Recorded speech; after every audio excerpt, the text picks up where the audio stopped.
can and will meet those challenges. America's electric power industry on the verge of a historic transformation. We are rebuilding our energy infrastructure, replacing older inefficient power plants with more efficient, cheaper technologies, deploying new technologies to improve efficiency, modernizing our electric grid, and reducing greenhouse gas emissions. The 104 nuclear plants across the United States represent 3/4 of our carbon-free electricity. Of the emission-free supply sources, nuclear energy clearly has the most potential for large-scale expansion. However, the electric industry faces an unprecedented challenge. It must invest as much as $2 trillion in new power plants, transmission and distribution, and environmental controls to meet the 20 to 25% increase in electricity demand by 2030. The pace of clean technology development is largely dictated by the ability to secure financing, a challenge at the best of times, but even more so in today's tight credit environment. Addressing this challenge will require innovative approaches to financing. Simply put, for at least nuclear plants, and I believe clean coal plants, the companies cannot build them without help from the federal and/or state governments. This need is being recognized. U.S. government policies and practices support the deployment of clean energy technologies, including nuclear, through the financial incentives in the 2005 Energy Policy Act. A number of states where nuclear plants are proposed have enacted legislation or regulations or both to help companies secure financing for nuclear plant construction and recover costs during construction. However, we believe that time demands a new federal financing corporation. We call it a Clean Energy Development Bank, modeled on the U.S. Export-Import Bank with sufficient financing capability to ensure the capital flows to clean energy technologies, including renewables, advanced coal-based systems, nuclear, and other clean fuels. Fortunately, Senators Bingaman and Murkowski, the chairman and the ranking member on the Senate Energy Committee, deserve great credit for recognizing this imperative. Bipartisan legislation to create a Clean Energy Deployment Administration was approved by their committee 2 weeks ago, and as we meet today, a companion legislation is being introduced in the House. It is sound policy to support exports of U.S. goods and services through Ex-Im Bank. Surely it must also be good policy to support the deployment of clean energy infrastructure and creation of green jobs here in the United States. Looking at the financing platforms available to the industry today, implementation of the loan guarantee program does remain challenging.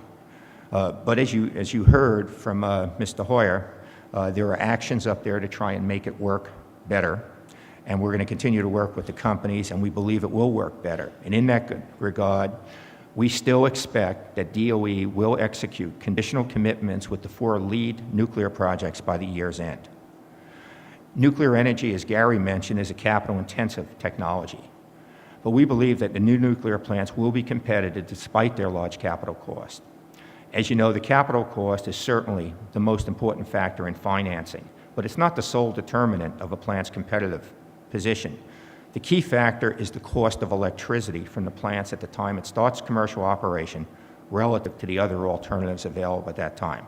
All of the modeling that we've done, all of the analysis that the lead nuclear plant projects have done, and all the independent analysis we have seen says that nuclear should be competitive from an electricity standpoint with any of the other good baseload alternatives. As our industry moves forward with new reactor development, NEI is working with our members on a broad range of issues to ensure that the first wave of advanced nuclear plants are successful. This spans work on regulatory, legislative, public affairs, project management, and construction management disciplines. Between the issuance of the combined construction and operating license and the start of construction and start of plant operation lies an enormous amount of work that requires rigorous management to ensure high-quality construction on schedule and within budget. In addition to an improved NRC licensing process, the next generation of nuclear plants built in the United States will benefit from an industry-wide inventory of lessons learned. The roadmap for success includes things like industry coordination on licensing and pre-construction preparation by reactor design-centered working groups, a focus on quality assurance and corrective action programs for new plant construction, and from a risk management standpoint, managing the process to implement the inspections, tests, analyses, and acceptance criteria that the NRC will use to determine whether the plant is ready to operate safely when construction is completed.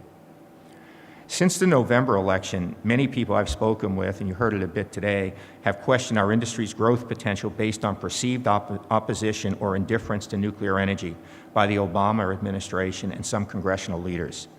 To be honest, we talk about this internally a lot, and what we come to is that the administration has been focusing on pressing issues like filling their cabinet positions, dealing with the economy in our country, and a number of international relations activities.